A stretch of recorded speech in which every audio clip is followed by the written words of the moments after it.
Welcome বন্ধুরা। তো আজকে আপনাদেরকে জানাই দোল বা হোলির অগ্রিম শুভেচ্ছা ও ভালোবাসা।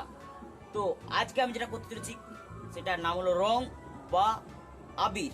তো এটা আমি কিভাবে তৈরি করব সেটাই আপনাদেরকে দেখাবো, আর এটা একবারে অর্গানিকভাবে তৈরি করব। সাধারণত আমরা যেই আবির বা রং বাজার থেকে কিনে থাকি সেইগুলো অনেক ক্ষতিকারক কেমিক্যাল মিশানো থাকে, যার জন্য অনেক সময় আমাদের স্কিনে ইনফেকশনও হয়ে থাকে। কিন্তু আমরা আজকে যেই গুলি বা কালার তৈরি করব সেটা হবে একবারে অর্গানিক পদ্ধতি, যেটা আমরা খেতেও পারবো, মানে এতটাই অর্গানিক পদ্ধতিতে হবে। তো চলো সেটা আমি কীভাবে বানাই সেটাই আপনাদেরকে দেখাচ্ছি। আবিরের কালার তৈরি করার জন্য নিয়ে নিয়েছি একটা বিট আর হলুদ গুঁড়ো। আমরা লাল কালার করার জন্য বিট নিয়েছি আর হলুদ কালারের জন্য হলুদ। তো আমি বিট দিয়ে করে দেখাচ্ছি। আমি বিট দিয়ে যেভাবে করছি আপনারা যে কোনো জিনিস দিয়ে সেইভাবে তৈরি করতে পারেন। তো চলো বিটটাকে আমরা ছোটো ছোটো টুকরো করে নিচ্ছি। সেই বিটটা আমরা ছোটো ছোটো টুকরো করে নিয়েছি এবং মিক্সিতে এই বিটটাকে পেস্ট করে নিচ্ছি অল্প জল দিয়ে। দেখুন আমি একবারে অল্প জল দিচ্ছি, আপনারাও ঠিক একবারে অল্প জল দেবে, না জল দিলেও চলবে। তো মিক্সিতে বিটটাকে পেস্ট করে নিয়েছি, একটা পরিষ্কার কাপড় একটা পাত্রের উপর রেখে দিলাম এবং সেই পেস্টটাকে এই কাপড়ের উপরে দিয়ে দিচ্ছি। তো আমি দিয়ে দিয়েছি এই পেস্টটা এই কাপড়ের উপরে, যাতে এর রসটা নিচড়ে নেওয়া যায়। তো এইভাবে করে আমি খুব সহজে এই বিটের থেকে আমি সমস্ত রস নিচড়ে নিলাম।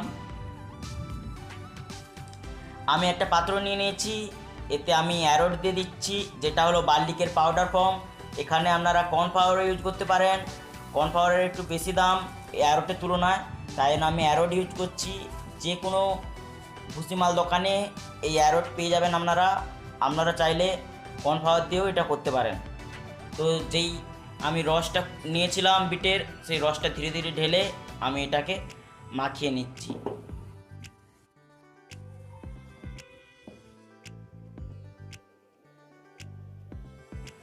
তো আমি খুব ভালো করে এই বিটের রসটা মাখিয়ে নিচ্ছি, আপনারাও খুব ভালো করে বিটের রসটা মাখিয়ে নেবেন। আমি ভিডিওটা একটু ফাস্ট করে দিচ্ছি, না হলে এই ভিডিওটা অনেক বড় হয়ে যাবে।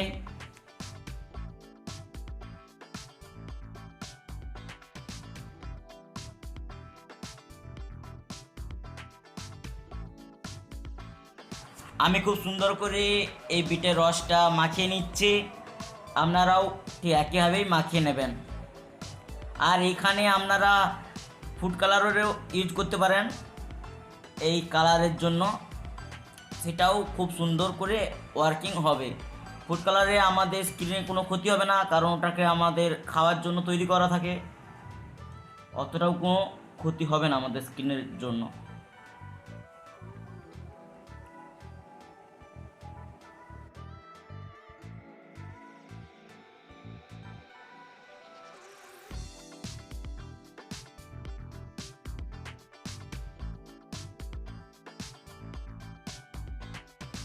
তো আমাদের মাখানো হয়ে এসেছে, প্রায় কমপ্লিট বললেই চলে।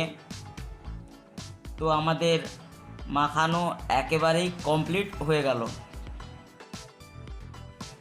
তো দেখতে পাচ্ছেন সেই পেস্টটা আমি ছাদে নিয়ে চলে এসেছি আর একটা পাত্রে পুরোটাই ঢেলে নিচ্ছি।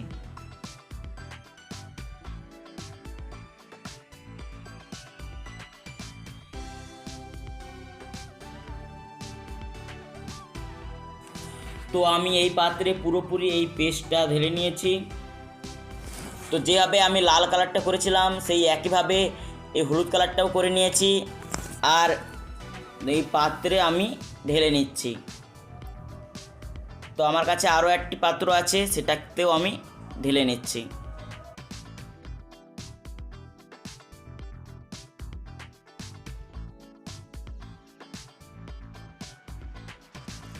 তো কিছুক্ষণ এগুলোকে আমি এইভাবেই রোদেতে শুকনোতে দেবো, তো কিছুক্ষণ পরে দেখা হবে। তো দেখতে পাচ্ছেন যে শুকিয়ে গেছে। আপনারা যদি সকাল 10টা দিয়ে শুকনোতে দেন, তবে আপনাদের 3টার সময় এটা এইভাবে শুকনে যাবে। তো দেখতে পাচ্ছেন এটা কিভাবে শুকনেছে, এটাকে লৌটে দিতে একেবারে ঝুরঝুর করে পড়ে গেল। এটা আমি হাত দিয়ে দলে একবারে গুঁড়ো করে নিচ্ছি, একবারে মিহি গুঁড়ো করে নিচ্ছি। আপনারা চাইলে এটা মিক্সি দিয়েও একবারে মিহি গুঁড়ো করে নিতে পারেন। এই আমি গুঁড়ো করার দৃশ্যটা একটু স্পিড বাড়িয়ে দিচ্ছি যাতে আপনাদের দেখতে খারাপ না লাগে।